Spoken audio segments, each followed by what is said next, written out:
तो आप सभी दोस्तों का स्वागत है आपकी अपनी क्लास लर्निंग विद यूट्यूब पर। जैसे कि हमने आपसे वादा किया था कि 4 मार्च 2025 विज्ञान का जो पेपर है उसके लिए कम से कम 10 अनशॉर्ट पेपर कराएंगे, जिसके लिए हम आपके सामने आज पहला मॉडल पेपर आपके सामने लेकर आए हैं। हर तीसरे दिन बाद आपके सामने एक मॉडल पेपर आपके सामने आया करेगा शाम 5 बजे। तो आज पहला मॉडल पेपर है, आज के 3 दिन बाद फिर एक मॉडल पेपर नंबर 2 आएगा। ठीक है, तो हम कराते हैं तैयारी। देखो मॉडल पेपर की कैसे आता है बोर्ड का पेपर, क्या होता है विज्ञान के अंदर, कैसे कैसे हम क्वेश्चन हमें करने पड़ते हैं और किस लेवल के क्वेश्चन हमारे आते हैं, क्या ओमार सीट होती है, सारी बातें हम इस क्लास में आपको बताने के लिए जा रहे हैं। ठीक है, तो शुरुआत करते हैं। ठीक है, बोर्ड पर लिख रखा है यूपी बोर्ड एग्जाम 2025 के लिए कर रहे हैं हमारे पास विज्ञान और यहाँ लिख रखा है तैयारी 70/70 की। बेटा इसका मतलब यह है कि हम जो तैयारी कर रहे हैं, हमारा ये मोटिव है सभी बच्चों का, और हमारा भी ये मोटिव है कि हमारे बच्चे जब हम पढ़ा रहे हैं आपको कम से कम 70 नंबर में से कम 65 नंबर तो बच्चा कम से कम खींचे। लेकिन हम वादा कर रहे हैं कि हाँ, हम तैयारी आपको 70/70 नंबर की कराएंगे। ठीक है, तो देखो शुरुआत करते हैं कैसा होता है। देखो सबसे पहले देखते हैं पेपर के अंदर। देखो यहाँ पर देखते हैं ये क्या बताना चाह रहा है। देखो सबसे पहले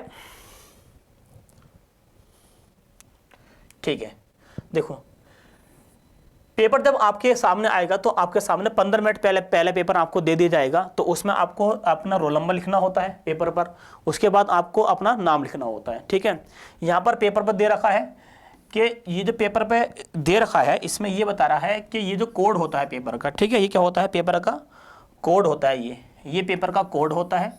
इस कोड को आपको अपनी फेयर कॉपी पे क्या होता है, लिखना होता है। ठीक है, बाकी 2025 के लिए हम तैयारी कर रहे हैं। और दूसरी बात ये लिख रखा है विज्ञान का पेपर जो आता है वो हिंदी तथा इंग्लिश वर्जन में आता है, यानी कि हिंदी मीडियम भी आता है और इंग्लिश मीडियम भी आता है। ठीक है, फिर नीचे लिख रखा है, पहली बात लिख रखी है प्रारंभ के 15 मिनट परीक्षार्थियों को प्रश्न पत्र निर्धारित हैं, यानी कि प्रारंभ के 15 मिनट परीक्षार्थियों को जो है आपको जो दिए जाएंगे 15 मिनट वो आपको पेपर पढ़ने के लिए दिए जाएंगे। दूसरी बात ये कह रहा है निर्देशांक। देखो ये वाली बात समझो। ठीक है, प्रश्न पर 2 खंड में होगा, यानी कि जो आपका पेपर होगा वो उसके 2 खंड होंगे, खंड आ तथा खंड बा। खंड आ तथा खंड बा। खंड आ की अगर हम बात करेंगे, खंड आ की बात करेंगे तो खंड आ तथा खंड बा में 3 उपभाग होंगे, 1 2 3, यानी कि साइंस के पेपर के अंदर फिजिक्स, केमिस्ट्री और बायोलॉजी आती है। तो खंड आ में जो होगा वो केमिस्ट्री फिजिक्स, फिर बायोलॉजी होगी, और फिर क्या होगा, पहला होगा फिजिक्स, फिर केमिस्ट्री, फिर क्या होगा, बायोलॉजी होगी। ठीक है, तो क्योंकि साइंस के अंदर 3 सब्जेक्ट होते हैं, एक होता है हमारे पास फिजिक्स, केमिस्ट्री और बायोलॉजी, तो इसी प्रकार से खंड बनाए गए हैं फिजिक्स के, साइंस के। प्रश्न पत्र के खंड आ में यहाँ पर लिख रखा है, खंड आ में सभी बहुविकल्पी होंगे जिनमें सही विकल्प को चुनकर ओमार उत्तर पत्रिका पर नीले अथवा काले बॉल पेन से क्या है उसको हमें गोल क्या है, गोल रूप से क्या करना पड़ेगा हमें। देखो इस रूप से हमें गोल करना पड़ेगा, या फिर आपका जो आपकी ओमार शीट मिलेगी उसमें आप नीले पेन से कर दो, या आप काले बॉल पाइट पेन वाले पेन से कर दोगे। ठीक है, ऐसा क्या। फिर आगे लिख रखा है ओमार उत्तर पत्र पर उत्तर देने के पश्चात नहीं काटे, यानी कि जब उत्तर दे दिया है ओमार शीट अगर आपने भर दिया तो उसे काटे नहीं, अगर आप ऐसा काट दोगे तो आपका नंबर कट सकते हैं। दूसरी बात यहाँ कह रहा है कि इरेजर अथवा वाइडनर का भी प्रयोग नहीं करें। इरेजर यानी कि ब्लेड का भी प्रयोग नहीं करें, आप ब्लेड से नहीं काटें, और ना ही आप जो है वाइडनर का प्रयोग करें। ये बात बिल्कुल ध्यान रखी जाएगी किस पर, ओमार शीट में। अगर आपका क्वेश्चन गलत हो गया तो आपको ऐसे रहने देना है। ठीक है, अगले क्वेश्चन पर जाना है। खंड आ में बहुविकल्पी प्रश्न हेतु प्रश्न पत्र के आगे एक अंक निर्धारित किए गए हैं। मतलब ये कहना चाह रहा है कि हर किसी प्रश्न के आगे उसके अंक दिए गए हैं। बोर्ड के पेपर में ये होता है कि हर किसी क्वेश्चन के आगे उसके अंक दिए रखोगे कि कौन सा क्वेश्चन कितने नंबर का है। ठीक है, आगे देखेंगे। खंड बा में वर्णनात्मक प्रश्न है, यानी कि न्यूमेरिकल भी है और क्या बोलते हैं लैंग्वेज भी है। सही है, प्रत्येक प्रश्न के सम्मुख उनके निर्धारित अंक दिए गए हैं, यानी कि उनके सामने उनके अंक दिए गए हैं, यानी कितने नंबर का कौन सा क्वेश्चन है। खंड बा के प्रत्येक उपभाग के सही प्रश्न एक साथ करना आवश्यक है। ठीक है, प्रत्येक उपभाग में नए पृष्ठ से प्रारंभ किया जाएगा, यानी कह रहा है कि हर एक खंड का जो आप उत्तर दो तो एक ही जगह देना। ठीक है, दूसरी बात यह है कि आपके सभी प्रश्न जो है अभी आपको सही प्रश्न करने क्या है, अनिवार्य है। अध वाले में आपको चॉइस मिलेगी आधा वाले क्वेश्चन पर, लेकिन करने सभी होते हैं। ठीक है, तो ये तो हो गए सारे नोट बात होंगे, सारे सारे निर्देशांक होंगे, कैसे कैसे हमें करना पड़ता है, ध्यान रखना इस वाली बात का। ठीक है, तो शुरू करते हैं सबसे पहले खंड आ। खंड आ में सभी ऑब्जेक्टिव क्वेश्चन होंगे और खंड बा में सभी न्यूमेरिकल लेवल और लैंग्वेज लेवल सवाल होंगे। तो खंड आ के भी 3 उपभाग हैं, 3 उपभाग, उपभाग 1, उपभाग 2, उपभाग 3। उपभाग 1 के अंदर फिजिक्स है, उपभाग 2 के अंदर केमिस्ट्री और उपभाग 3 के अंदर क्या है, बायोलॉजी है। ठीक है, तो शुरुआत करते हैं देखो पेपर की। पहला क्वेश्चन अगर बोर्ड में आता है, देखो ऐसे करके, पहला क्वेश्चन क्या है, यदि वस्तु का प्राप्त प्रतिबिंब छोटा व आभासी हो तो प्रयुक्त दर्पण होगा। ठीक है, पहला सवाल देखो आपके सामने ये आ गया। 4 ऑब्जेक्टिव क्वेश्चन दे रखे हैं, उसमें से एक ऑब्जेक्टिव कौन सही होगा, जो सा ऑब्जेक्टिव कौन सही होगा उसको हम जो है काले पेन से या फिर ब्लू पेन से हम क्या कर देंगे, उसको ओमार शीट पे क्या कर देंगे, गोल कर देंगे। ठीक है, तो क्वेश्चन पढ़ के देखते हैं। छोटा प्रतिबिंब कब बनता है, देखो अगर एक तो दर्पण हो गया हमारे पास अवतल। ठीक है, दर्पण देखो पढ़ा हुआ आपने, एक दर्पण हो गया अवतल और एक हो गया उत्तल। अवतल दर्पण के अंदर जो आभासी प्रतिबिंब बनता है, आभासी प्रतिबिंब बनता है दर्पण के पीछे बनता है, लेकिन बड़ा बनता है जब वस्तु पी पर और सी के पी और एफ के कहाँ रखी होती है, बताओ, बीच में रखी होती है। तो ये अवतल दर्पण की बात हो रही है, किसकी बात हो रही है, अवतल दर्पण की बात। अवतल दर्पण में आभासी प्रतिबिंब जो होता है वो बड़ा बनता है। कैसा बनता है, बड़ा बनता है। लेकिन उत्तल दर्पण के अंदर, उत्तल दर्पण में देखो समझो, उत्तल दर्पण में, ठीक है, यहाँ पर वक्रता क्या सी होता है, यहाँ पर एफ होता है और यहाँ पर पी होता है। वस्तु यहाँ रखेंगे तो इसका जो प्रतिबिंब बनता है वो यहाँ बनता है। प्रतिबिंब कहाँ बनता है, यहाँ बनता है। तो अवतल दर्पण में वस्तु का प्रतिबिंब आभासी तो बनेगा, कैसा है, आभासी भी है, आभासी भी है और छोटा भी है। देखो कैसा है, छोटा भी है, आभासी भी है, छोटा भी है और दर्पण के पीछे है, दर्पण के पीछे, दर्पण के पीछे। तो कह रहा है कि छोटा प्रतिबिंब, आभासी और छोटा प्रतिबिंब, सही है। प्रतिबिंब छोटा और आभासी हो तो कहाँ बनेगा, तो हम बताएंगे वो बनता है उत्तल दर्पण में। तो इसका जो क्वेश्चन का आंसर को जो हो जाएगा वो हो जाएगा सी। ठीक है, क्वेश्चन का जो आंसर मिलेगा वो क्या मिलेगा, इसका मिलेगा हमारे पास सी। अब हम ओमार शीट के अंदर जो पहला क्वेश्चन है ऐसे लिख रखा होगा, क्वेश्चन नंबर ए, 1 2 3 4 गोले दे रखे हैं, यहाँ पर ए बी सी और डी होता है। तो आपका पहला वाला क्वेश्चन का जो उत्तर है वो कौन सा है, वो क्या सा उत्तर बताओ, वो सी उत्तर है। तो सी उत्तर को हम जो है काले पेन से जो है, काले पेन से ऐसे क्या कर देंगे, देखो भर देंगे। अब तो यहाँ पर काला नहीं चल रहा है, लेकिन हम जो है काले पेन से ऐसे करके भर देंगे इसको। ठीक है, पहला आंसर आ गया। क्वेश्चन नंबर दूसरा है, श्वेत प्रकाश के प्रिज्म से गुजरने पर सबसे अधिक विचलन वाला रंग होता है। ठीक है, तो जब हम प्रिज्म में से किसी भी श्वेत किरण को गुजारते हैं ऐसे करके देखो, तो सबसे अधिक जो विचलन होता है वो किस में होता है, वो होता है बैंगनी में, सही है, और सबसे कम होता है लाल में, सही है। बैंगनी के बाद होता है नारंगी, क्या होता है हमारे पास, नारंगी। तो सबसे अधिक जो विचलन होगा वो किस में होगा, वो होगा हमारे, वो होगा नारंगी के अंदर। ठीक है, किस में होगा, नारंगी में। अगला क्वेश्चन है, विद्युत बल्ब में प्रयुक्त तंतु बना होता है। देखो बल्ब की अगर हम बात करें तो बल्ब जो होता है वो इस टाइप से होता है। देखो अगर हम बल्ब की बात करें तो ये तंतु होता है बल्ब के अंदर, ये तंतु होता है बल्ब में। ठीक है, ये बल्ब में क्या होता है, ये तंतु होता है, ये प्लस और एक माइनस। तो तंतु की अगर हम बात करेंगे तो तंतु जो बना हुआ होता है बल्ब के अंदर वो इस टाइप से होता है। देखो डब्लू के टाइप से तंतु जो होता है बल्ब के अंदर वो इस टाइप से होता है। ठीक है, डब्लू के टाइप से। और जो डब्लू जो संकेत होता है वो जो होता है वो होता है टंगस्टन का। किसका होता है, वो होता है टंगस्टन का। जैसे हमने संकेत बताया था Na किसका होता है, सोडियम का होता है, सही है। इसी प्रकार से अगर मैं कहूँ K किसका होता है तो पोटेशियम का होता है, सही है। तो ऐसे ही डब्लू जो संकेत होता है, डब्लू जो संकेत होता है वो होता है टंगस्टन का। तो बल्ब के अंदर प्रयुक्त तंतु किसका बना होता है, वो बना होता है किसका, टंगस्टन का। जबकि नाइक्रोन का जो तार होता है वो हीटर में होता है, किस में होता है, हीटर में होता है और प्रेस में होता है। ठीक है, जो हम कपड़ों प्रेस करते हैं उसके अंदर नाइक्रोन का क्या होता है, तार होता है। ठीक है, आगे देखते हैं। मानव नेत्र वस्तु का प्रतिबिंब बनाती है। मानव नेत्र वस्तु का प्रतिबिंब बनता है, यानी कि जो नेत्र होता है, मानव का जो नेत्र होता है उसका प्रतिबिंब कहाँ बनता है। देखो ये लेंस हो गया, ये क्या हो गया, देखो ये लेंस है, ये नेत्र तारा है और ये सबसे पीछे वाला जो भाग उसको बोलते हैं हम, क्या बोलते हैं, इसको कोराइड बोलते हैं। ठीक है, कोराइड बोलते हैं। इसके आगे, कोराइड के आगे एक पटल होती है जिसको हम बोलते हैं दृष्टि पटल। क्या बोलते हैं, दृष्टि पटल। तो कहने का मतलब यह दृष्टि पटल को हम बोलते हैं रेटिना। क्या बोलते हैं, रेटिना। तो मानव का जो प्रतिबिंब बनता है, मानव का जो प्रतिबिंब बनता है वो कहाँ बनता है, वो बनता है रेटिना पर। ठीक है, तो इसका उत्तर हमारे पास क्या लिख देंगे, हम रेटिना भी लिख देंगे। ठीक है, ऑप्शन नंबर कौन सा सही हो जाएगा, ऑप्शन नंबर हो जाएगा हमारा बी सही हो जाएगा। ठीक है, आगे देखते हैं, आगे देखते हैं।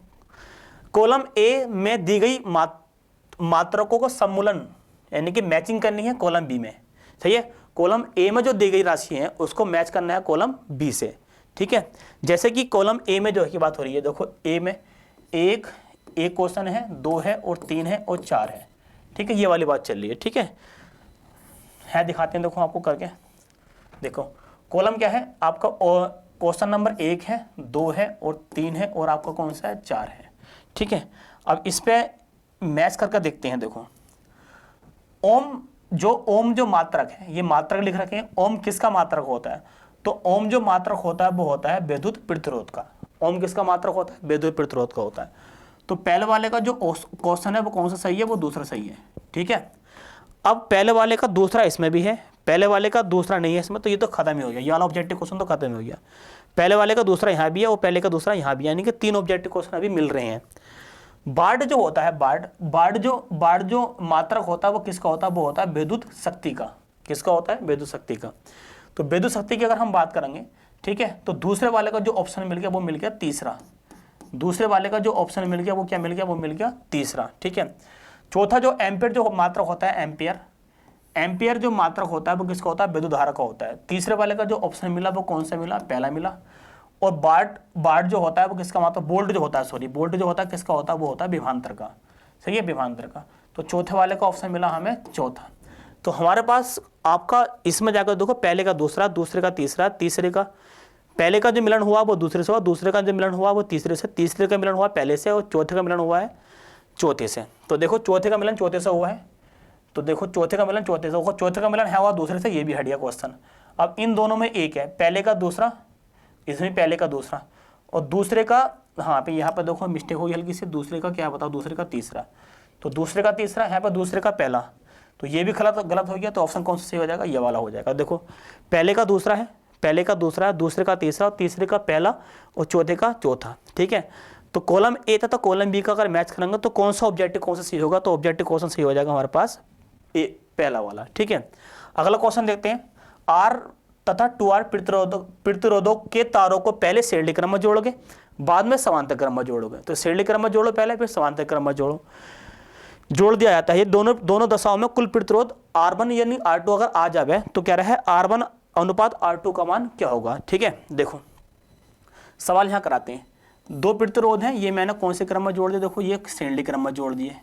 सही है, और इन दोनों प्रतिरोध को फिर जोड़ेंगे हम समांतर क्रम में। ये हमने कौन से क्रम में जोड़ दिए, ये जोड़ दिया हमने समांतर क्रम में, ये हमने समांतर क्रम में जोड़ दिया। श्रेणी क्रम में कितना है, R है। सही है, और कितना है 2R है। यहाँ भी कितना है, R है और यहाँ कितना है 2R है। ठीक है, पहले हम श्रेणी क्रम में जोड़ेंगे, फिर हम कौन से क्रम में जोड़ेंगे, फिर हम जोड़ेंगे समांतर क्रम में। तो उत्तर देखते हैं कौन सा सही आता है।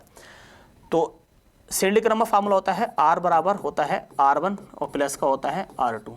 ठीक है, या R1 मान लो, आप डायरेक्टली कह दो इसको R है ये। ठीक है, तो इसको R1 मान लें, इसको क्या मान लें R1। तो ये श्रेणी क्रम में जोड़ दिया हमने, क्या में जोड़ देंगे, श्रेणी क्रम में। टोटल उत्तर कितना आ जाएगा, तो आ जाएगा 3R। कितना आ जाएगा, 3R। 1R और 2R कितना आ जाएगा, 3R आ जाएगा।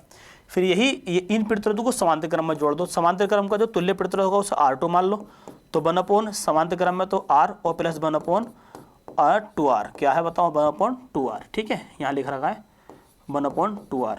इसकी कैलकुलेशन करेंगे, तुल्य प्रतिरोध 2R हो जाएगा। ठीक है, R2 हो जाएगा, करेंगे कैलकुलेशन तो इसी गुणा से करेंगे, इसी गुणा से करेंगे तो आ जाएगा 3R बटे में 2R²। ठीक है, R से R कट जाएगा तो आ जाएगा 3/2R। ठीक है, 3/2R।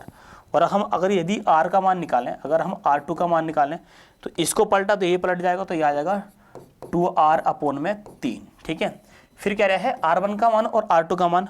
R1 का मान कितना मिल गया, R1 का मान मिल गया हमें 3R और R2 का मान कितना मिल गया हमें 2R/3। तो क्या रहा है, सवाल क्या रहा है R1 और R2 का अनुपात क्या होगा।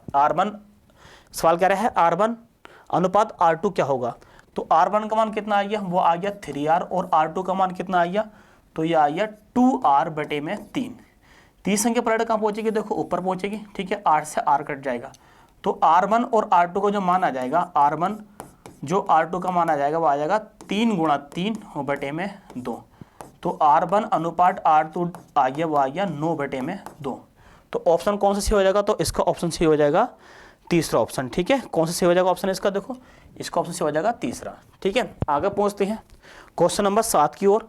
तो क्वेश्चन नंबर 7 पर पहुंचते हैं। जीवाश्म ईंधन है।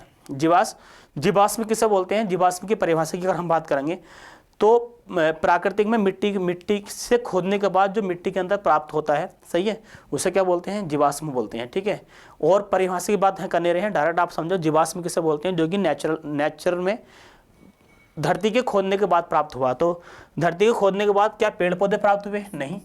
क्या जीव जंतु प्राप्त हुए? नहीं। क्या कोयला प्राप्त हुआ? नहीं। तो ऑप्शन कौन सा हो जाएगा? कोयला एवं पेट्रोलियम। सही है, तो पेट्रोल भी कहाँ मिलता है? धरती के अंदर मिलता है, और कोयला भी कहाँ मिलता है? धरती के अंदर मिलता है। ठीक है, तो जीवाश्म ईंधन है, क्या है? कोयला और पेट्रोलियम। फिर अब स्टार्ट हो गया है उपभाग 2 सब सेक्शन। सेकंड स्टार्ट कर दिया हमने। सेकंड में क्या आगा? अभी तक फिजिक्स पढ़ रहे हैं, अब क्या आगा? केमिस्ट्री आ गई। ठीक है, तो क्वेश्चन नंबर 8 में जो बोर्ड में आएगा वो केमिस्ट्री का होगा।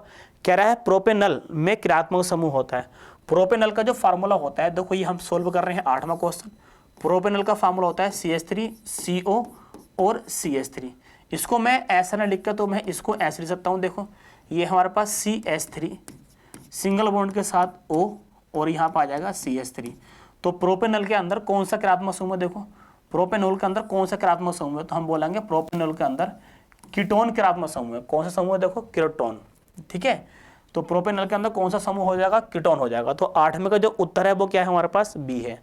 जबकि ये एल्डिहाइड समूह है, ये एल्कोहल समूह है, और ये कार्बोक्सिलिक अम्ल समूह है। जबकि कीटोन ओन समूह जो है वो कीटोन, ये कौन है बताओ? कीटोन समूह इसका आंसर है। ठीक है, अगला क्वेश्चन होगा उदासीन घोल का पीएच मान होता है। ठीक है, उदासीन घोल का पीएच मान कितना होता है बताओगे आप? देखो उदासीन घोल का पीएच मान कितना होता है? तो देखो उदासीन विलयन का पीएच मान कितना होता है? 7 होता है। कई फ्री पढ़ा रखा है हमने, याद रखना है। एक पीएच मान से सवाल जरूर आएगा बोर्ड में। ठीक है, निम्नलिखित में से कीटोन है। कीटोन देखो अभी जो कराया है ये कीटोन था बच्चे, अभी जो कराया था ये क्या था बताओ? कीटोन है। तो प्रोपेनॉल जो है, प्रोपेनॉल वो क्या है? कीटोन ही है। तो निम्नलिखित में से कीटोन है। तो देखो दोनों ऑप्शन लगभग सेम ही है। तो निम्नलिखित में से कीटोन कौन सा है? कीटोन है। तो कीटोन कौन सा है? देखो प्रोपेनॉल है। तो 10वें का उत्तर क्या हो जाएगा? सी हो जाएगा। करेक्ट बात समझ में आ रही है? बहुत इजी एग्जाम पेपर आता है। आपको सिर्फ एग्जाम पेपर में इतना करना होता है, आपको सिर्फ आंसर देने होते हैं, ज़्यादा बड़ी लैंग्वेज लिखना जरूरत नहीं है। ठीक है, अगले क्वेश्चन में बात करते हैं। क्वेश्चन नंबर 10 से बात करते हैं। ठंडे जल से हाइड्रोजन गैस बनाने वाला तत्व है। तो ठंडे जल का फार्मूला क्या होता है? H2O होता है। इसमें से कौन सी गैस, कौन सी धातु गैस निकाल देगी?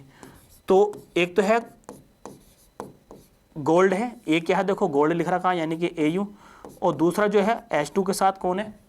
एक है हमारे पास सिल्वर, और तीसरा देखते हैं यानी कि ठंडे जल के साथ कौन किसकी रिएक्शन कराएंगे? पोटेशियम की। और फोर्थ है हमारे पास H2 के साथ रिएक्शन किससे कराएंगे? कॉपर की रिएक्शन कराएंगे।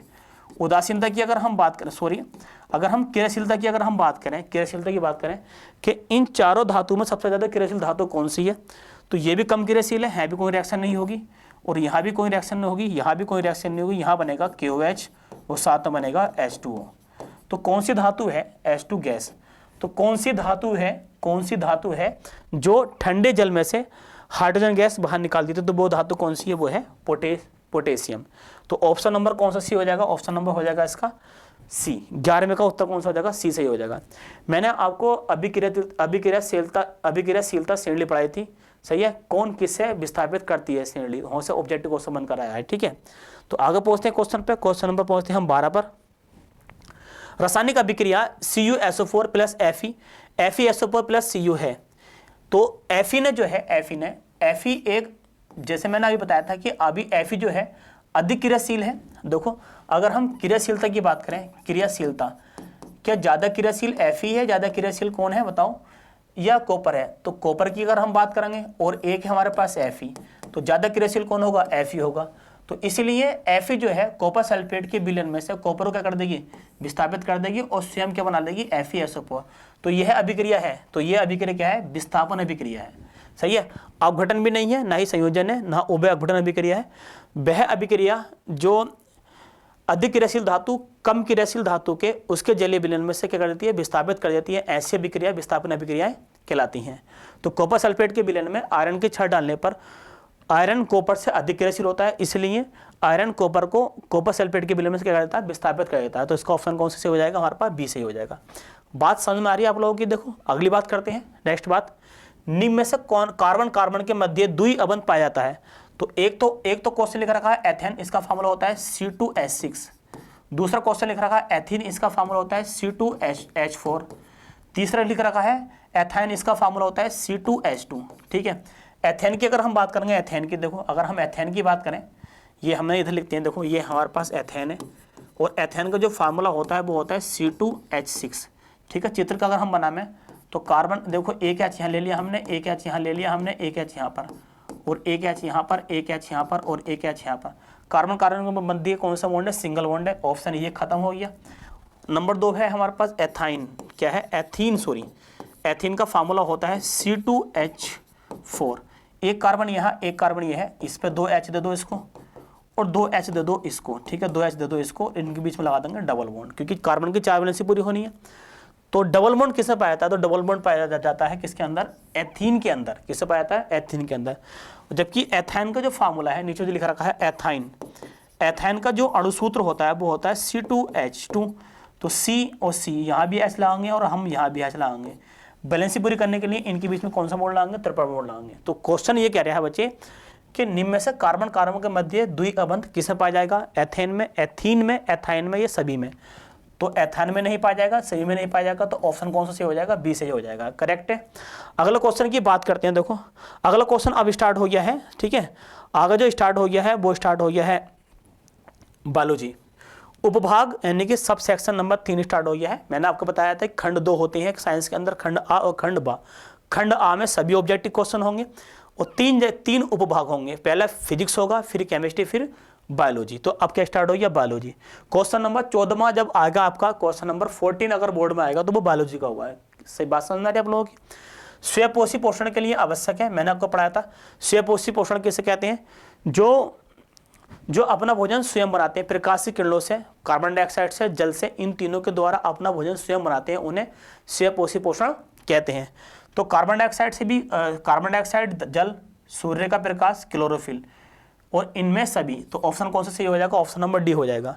स्वयंपोषी पोषण वो होते हैं जो कार्बन डाइऑक्साइड, जल, सूर्य का प्रकाश, इनके द्वारा क्या बनाते हैं, क्लोरोफिल, इन सबके द्वारा ही क्या बनाते हैं, अपना भोजन बनाते हैं, जिसे हम स्वयंपोषी पोषण कहते हैं।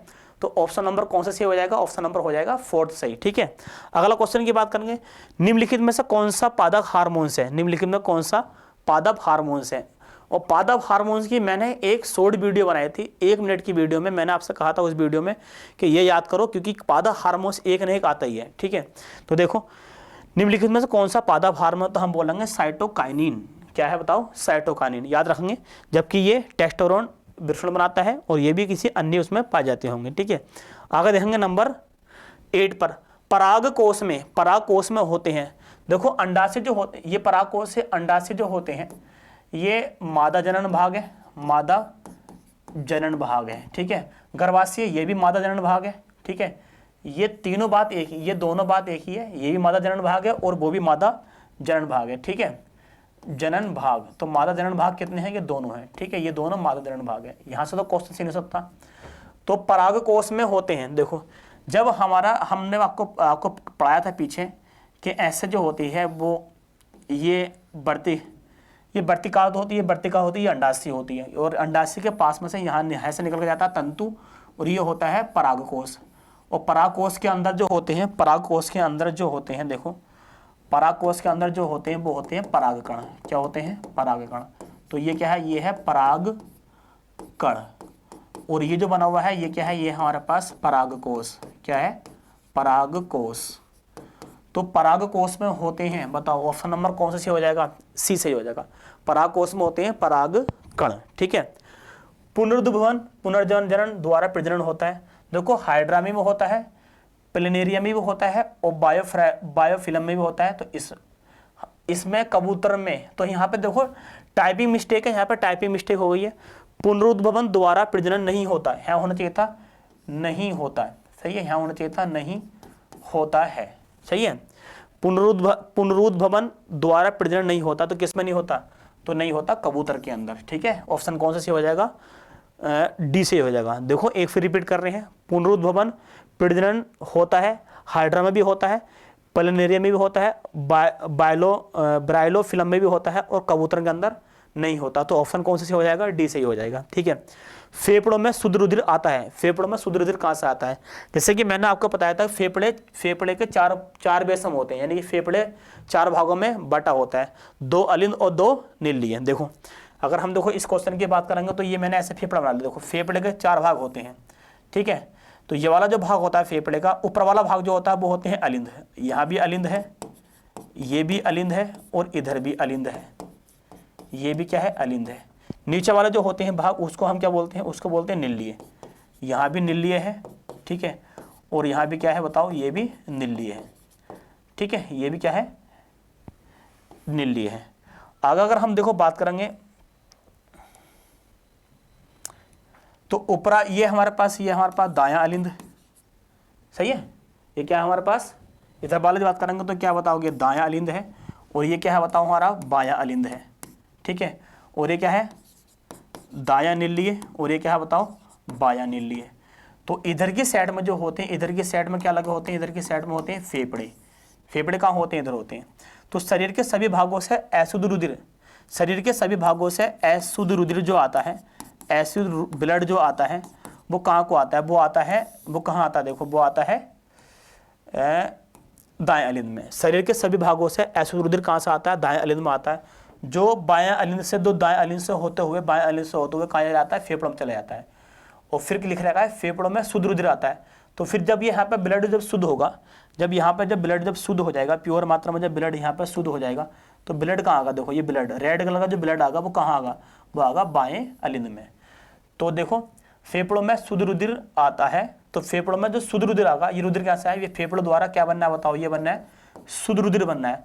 तो फेफड़ों द्वारा जो शुद्ध रुधिर आता है वो कहाँ आता है? वो आता है बाएं अलिंद में। तो ये तो कहाँ है? बायां अलिंद से, ठीक है। ऑप्शन नंबर कौन सा हो जाएगा? पहला सही हो जाएगा, ठीक है। अगला क्वेश्चन, निम्न में से कौन सा परितंत्र में उत्पादक का उदाहरण है? देखो वर्षा होगी, अगर वर्षा होगी तो हरे पेड़ पौधे बनेंगे, हरे पेड़ और पौधे बनेंगे। बात समझ में आ रही है? वर्षा होगी तो हरे पेड़ पौधे और घास बनती है। हरे पेड़ पौधों और घास को जो खाती है वो कौन खाती है? वो खाती है हिरण, है नहीं? बात समझ में आ रही है? वर्षा होगी तो हरे पेड़ पौधे बनेंगे, घास बनेगी, और उस हरे पेड़ पौधों और घास को कौन खाएगी? वो खाएगी हिरण। और हिरण को जो खाएगा वो खाता है शेर। वो कौन खाता है? वो खाता है शेर। यानी कि वर्षा से बना है हरे पेड़ पौधे, हरे पेड़ पौधे से बना है हिरण, और हिरण से क्या बना है? शेर। तो लास्ट में कौन है? लास्ट में उत्पादक कौन है? तो ऑप्शन कौन सा सही हो जाएगा? ऑप्शन नंबर 1 से ही हो जाएगा, ठीक है। यानी कि वर्षा से हरे पेड़ पौधे बनेंगे, हरे पेड़ पौधे से बनेगी हिरण, और हिरण से क्या बनता है? शेर बनता है। यानी कि शेर इसको खाएगा, ठीक है। तो लास्ट में जो उत्पाद बनकर आया है, मेन उत्पाद जो बन गया उसका नाम क्या है? तो उसका नाम हम बोलेंगे शेर हो जाएगा। मेंडल ने अपने प्रयोग में मटर के पौधे के किन लक्षणों का अध्ययन किया था? किन लक्षणों का अध्ययन किया था? तो बीज का आकार गोल भी है, ये भी बताया था उसने। बीज का रंग पीला होना चाहिए, ये भी लक्षण है, प्रभावी लक्षण है। और पौधे की लंबाई लंबी होनी चाहिए, ये भी प्रभावी लक्षण है। तो ये सारे लक्षण बताए थे। तो मेंडल ने अपने प्रयोग में मटर के पौधे के किन लक्षणों का उपयोग अध्ययन किया था? तो हम बोलेंगे सभी का अध्ययन किया था। तो उसका ऑप्शन कैसा हो जाएगा? सभी हो जाएगा। तो ये 20 ऑब्जेक्टिव क्वेश्चन आपके हो गए हैं कंप्लीट। अब खंड आ कंप्लीट हो गया, अब स्टार्ट होगा खंड बा। खंड बा में जाकर देखते हैं। खंड बा में क्या है? देखो खंड बा में वर्णनात्मक प्रश्न है, डिस्क्रिप्शन क्वेश्चन, यानी कि इसमें आपके ग्राफ भी बनेंगे, न्यूमेरिकल भी होगा और लैंग्वेज भी होगी, ठीक है। उपभाग, इसमें भी 2 भाग बनेंगे। खंड बा में के अंदर 3 भाग बनेंगे। खंड बा के अंदर 3 भाग बनेंगे, पहले फिजिक्स, फिर केमिस्ट्री और फिर बायोलॉजी, ठीक है। इसलिए इसमें उपभाग बन के आते हैं इस पेपर में, साइंस के पेपर में। तो उपभाग नंबर 1 स्टार्ट कर रहे हैं हम। 1 स्टार्ट है। पहले में क्या है? पहले में जो है देखो ये है, पहले स्टार्ट हुआ है प्रकाश के परावर्तन के 2 नियम लिखिए। तो प्रकाश के परावर्तन के 2 नियम होते हैं, ऐसे लिखेंगे, प्रकाश के परावर्तन के 2 नियम होते हैं, के 2 नियम होते हैं, नियम होते हैं। नंबर 1 देखो, नंबर 1 जब प्रकाश का परावर्तन पढ़ोगे आप, तो ये हमने जो मान लिया, ये हमने दर्पण मान लिया। दर्पण कैसा है? ये समतल दर्पण मान लिया, ठीक है। समतल दर्पण के अंदर हम देखो बात करेंगे, समतल दर्पण के अंदर, ठीक है, समतल दर्पण मान लिया। ये आपतित किरण है, टकरा के जाने वाली ये कौन सी किरण है, ये परावर्तित किरण है, और इनके बीच में जो होता है वो क्या होता है, अभिलंब होता है। तो ये किरण कौन सी है, ये आपतित किरण है, तो हम लिखेंगे आपतित किरण, आपतित किरण।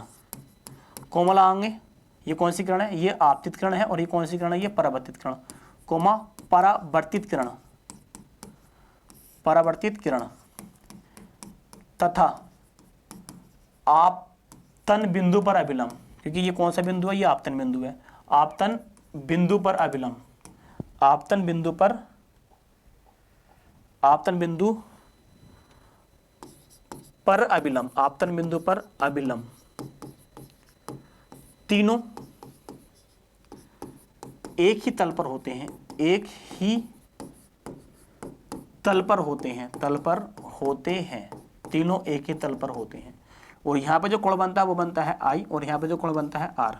तो दूसरा जो नियम हो जाएगा, आपतन कोण आई जो होता है वो आपतन कोण होता है, आपतन कोण आई, परावर्तन कोण, परावर्तन कोण आर सदैव बराबर होते हैं। सदैव कैसे होते हैं, बराबर होते हैं, बराबर होते हैं, सदैव बराबर होते हैं।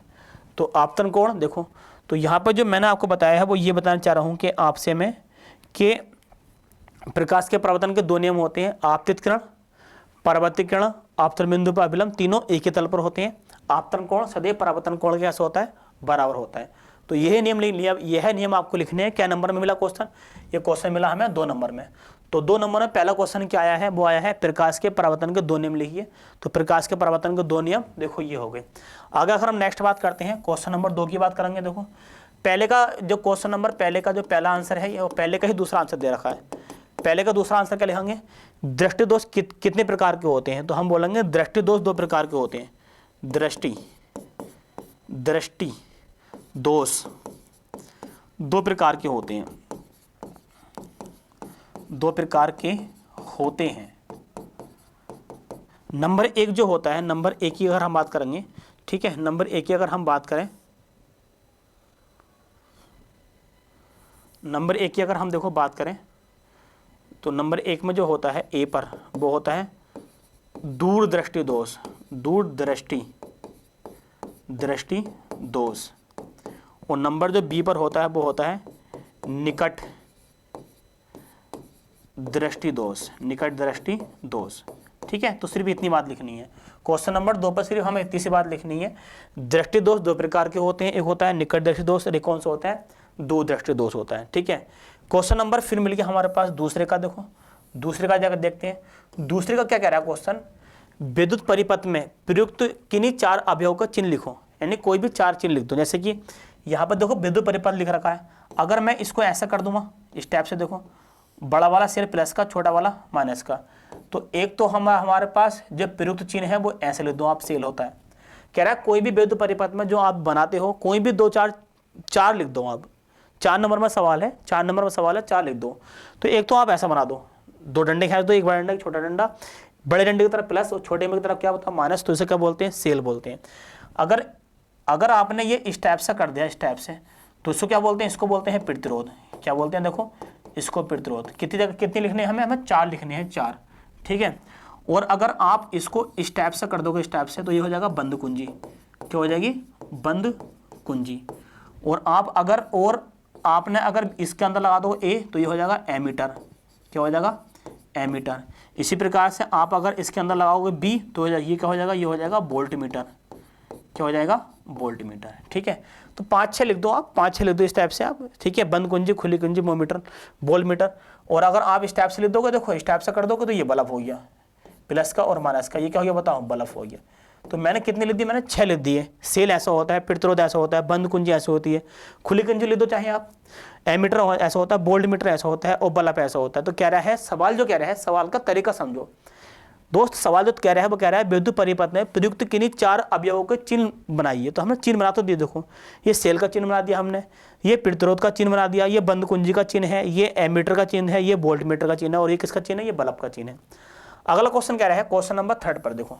ठीक है, क्वेश्चन नंबर 3 कितने नंबर का है, तो क्वेश्चन नंबर 3 2 नंबर का है। क्वेश्चन नंबर जो 3 है उसमें 2 सवाल दे रखे हैं, ए वाला भी और बा वाला भी, यानी कि पहला भी और दूसरा वाला।